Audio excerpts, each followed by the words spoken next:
And our 7 weeks of summer continues this afternoon. Storm Center 7 Chief Meteorologist McCall Vrydaghs is at the Fraze Pavilion for the Kettering Block Party. You got a nice day for it, McCall. Beautiful afternoon. Yeah, you couldn't really ask for a better day for the block party, considering they were hoping to have a community event back in June, but weather disrupted their plans then. Today, a lot nicer. We did have some rain early this morning, but now the sun is beginning to break through the clouds. Right now, we're in the setup phase of the block party, which kicks off at 6 o'clock through 8 p.m. But I do have somebody here that's going to tell you a little bit more about this event. We have Mary Jo Sisma. Come on in, Mary Jo.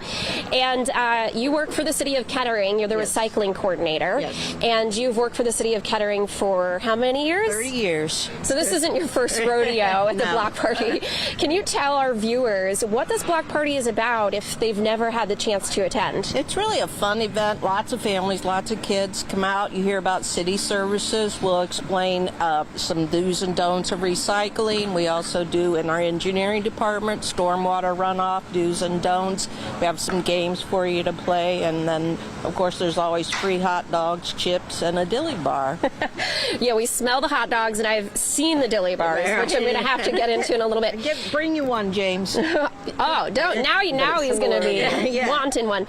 But so tell me a little bit about that stormwater drainage. Like, what are some questions that you could answer? So we talk mostly about not putting your grass clippings and things. The water that goes down the side of your street eventually ends up in the river, the Little Miami River or the Great Miami River, depending on exactly where you live.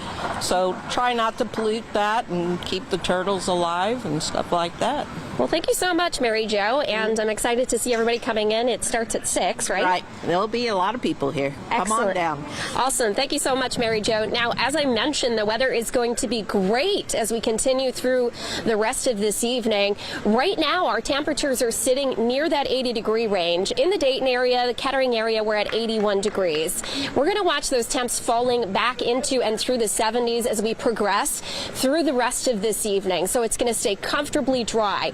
One thing I will say, there is a little bit of a breeze, and I'm not complaining because it makes it feel so nice out and refreshing because those winds are bringing in that drier air, and why it feels so much better now than it did just a few short hours ago. In fact, live Doppler 7 radar locally and regionally shows the dry weather moving in. In fact, those showers that we had earlier today are starting to pull off to our south and east, and moving in is that high pressure and clear skies for us. So as we go into the rest of the evening, we are going to be watching those temps dropping through the 70s. This event itself runs through 8 o'clock tonight, but if you want to go out and just enjoy the fantastic weather, you have plenty of time to do that right on through sunset.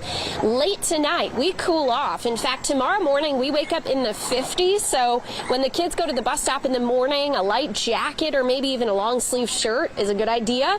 By the afternoon, it's going to be warm, but not humid. I see those highs rising back into the 80s for the second half of the day. After school activities for the next few days, great weather. In fact, right on through Friday. If you're looking ahead to those Touchdown 7 football games Friday night, we will be in the 80s at the first play of the game, but by the end of the game, I do expect those temps to be falling through the 70s and dry again. This is week 3, and we have been spoiled with dry conditions. You can see our weekend forecast: dry Friday, Saturday, and Sunday, and then those temperatures are expected to stay in the 80s through the weekend. Hotter, though, as we move into your Saturday and Sunday.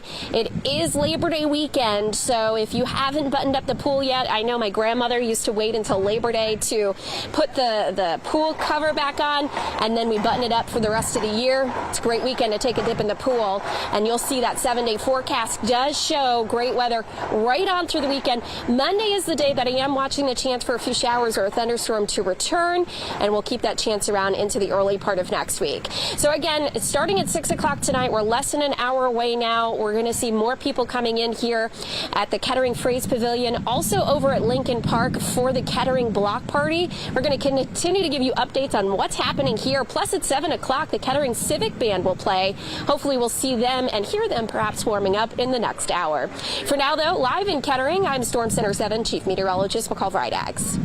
Thank you, McCall. And our 7 weeks of summer is going to continue on Friday. Yeah, McCall's going to be in Miamisburg for the party in the park at Austin Landing.